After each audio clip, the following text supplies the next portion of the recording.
Kryeministri Edi Rama ka komentuar vendimin e gjykatës kushtetuese për të hequr masën e pezullimit të vendosur nga GKKO ndaj ministres Belinda Balluku. Në episodin e 10 të podcastit të tij, kreu i qeverisë tha se kërkesa e prokurorit të SPAK dhe vendimi i GKKO ishte një proces unik ku gjyqësori donte të merrte kompetencat e kryeministrit, parlamentit dhe presidentit, por ky nuk është rasti i vetëm sipas Ramës, ku drejtësia e re ka filluar të shfaqë simptoma papërgjegjshmërie. Sipas tij, rasti i dytë është gjyqi që kanë hapur dy shoqata gjyqtarësh për të rritur pagat e tyre. Ata duan të marrin përsëri kompetencat e qeverisë të parlamentit,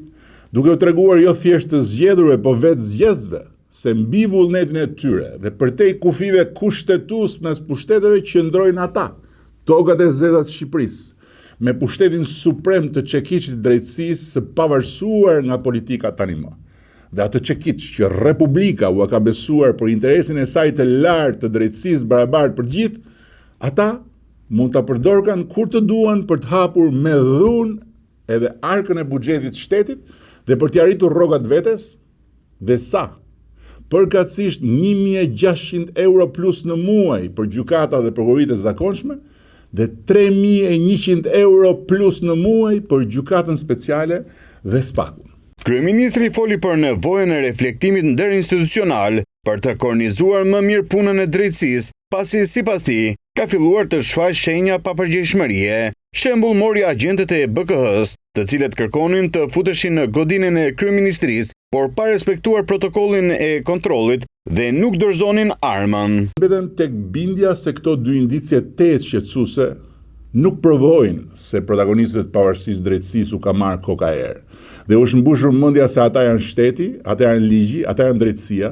si puna e ca trimoshave të BKH-s, për cilët kam dëgjuar shumë çuditëra, po kishin ardhur një ditë në godinën e Këshillit të Ministrave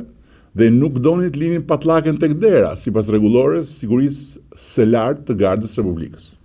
Pra, nuk dua kurse si të them se ferrat e mendësive dhe sëmundjet vjetra e kanë marrë uratën e drejtësisë së re, por dua të ndaj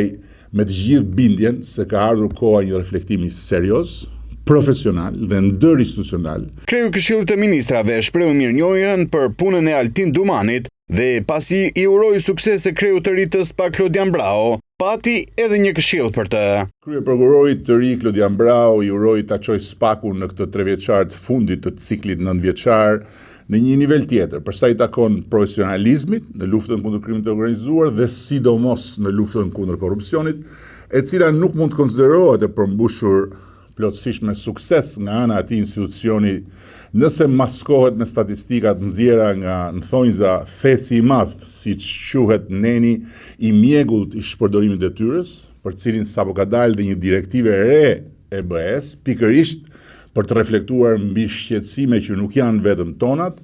apo me lëre mediatike të llojit Big Brother, me transkripte telefonash të nxjerra në shkeljet ligjit nga dosjet hetimore. Klodian Brao do të drejtojë SPAK në 3 vjeçarin e fundit të ciklit të parë të mandatit 9 vjeçar të prokurorëve të SPAK.